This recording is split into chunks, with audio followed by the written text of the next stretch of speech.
যে আমাকে intermediate life হলো আমাদের জীবনে সবচেয়ে মূল্যবান সময়। একটা কথা, এই কথা সবসময় মাথা রাখবা যে তুমি ইন্টারমিডিয়েটে যত বেশি পড়তে পারবা তোমার একাডেমিক পড়ার তত বেশি আপ হবে।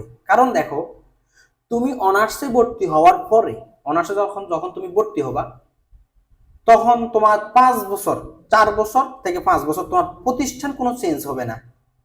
ধরো তুমি কোনো ছোটখাটো একটা পাবলিক ভার্সিটির চান্স পাইছো, ধরে নাও ছোটখাটো একটা পাবলিক ভার্সিটির চান্স পাইলে, মনে করো তুমি পাবনা বিজ্ঞান ও প্রযুক্তি বিশ্ববিদ্যালয়ে চান্স পাইলে, তুমি কিন্তু চাইলেও তুমি 4 বছর, কমপক্ষে 4 বছর তোমাকে পাবনা বিজ্ঞান ও প্রযুক্তি বিশ্ববিদ্যালয়ে পড়তে হবে।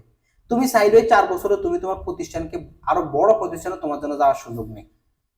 কিন্তু ইন্টারমিডিয়েট লাইফে তুমি যত বেশি পড়বা তোমার তত বড় প্রতিষ্ঠানে যাওয়ার তোমার সম্ভাবনা বেশি থাকবে। কিভাবে?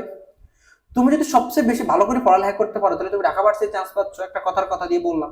না হয় তুমি বুয়েটে, ঢাকা ভার্সিটি থেকে আরো বেস্ট বুয়েট, তো তুমি বুয়েটে চান্স পাইলা। তা তুমি যত বেশি পড়বা তোমার তত প্রতিষ্ঠানটা তত বেশি আপ হচ্ছে না। ধরো কারো স্বপ্ন হলো আমি মেডিকেলে পড়বো, তুমি একটু হয়তোবা তুমি কম পড়তেছো, তুমি ছোটখাটো একটা মেডিকেল কলেজে চান্স পাইলা, কিন্তু তুমি এত পরিমাণে স্ট্রাগল করলা যার ফলে তুমি ঢাকা মেডিকেল কলেজে ভর্তি হয়ে গেলা, তুমি চান্স পাইছো। তাহলে তুমি কি দেখতেছো, ইন্টারমিডিয়েট লাইফ তুমি যত বেশি পড়বা, মানে যত বেশি তুমি পড়তে পারবে তত বেশি তোমার প্রতিষ্ঠান আপ হবে। আরেকটা কথা হলো তোমার টোটাল, তুমি তোমার ফিউচারে তুমি কি করবা, কোন পথে তোমার গন্তব্য থাকবে, তোমার কোন পথে যাওয়া হবে সেটা ডিপেন্ড করে ইন্টারমিডিয়েটের উপর। আরেকটা কথা, সবচেয়ে বড় ধোঁকা আমাদেরকে, মানে আমরা আমাদের জীবনে সবচেয়ে বেশি বড় প্রবলেম গুলো ঘটায় ফেলি ইন্টারমিডিয়েট লাইফে। সুতরাং সবাই নিজেকে একটু কন্ট্রোলে রাখবা, নিজেকে একটু সেফলি রাখবা, রেখে যথেষ্ট পরিমাণ পড়ালেখা করবা। কারণ তোমার কাছেই, তোমার উপরে সব ডিপেন্ড করে। তুমি চাইলে অনেক কিছু হতে পারবা, আবার তুমি চাইলে কিছুই হতে পারবা না। সম্পূর্ণ তুমি জীবনে কি করবা তোমার ব্যক্তিগত বিষয়।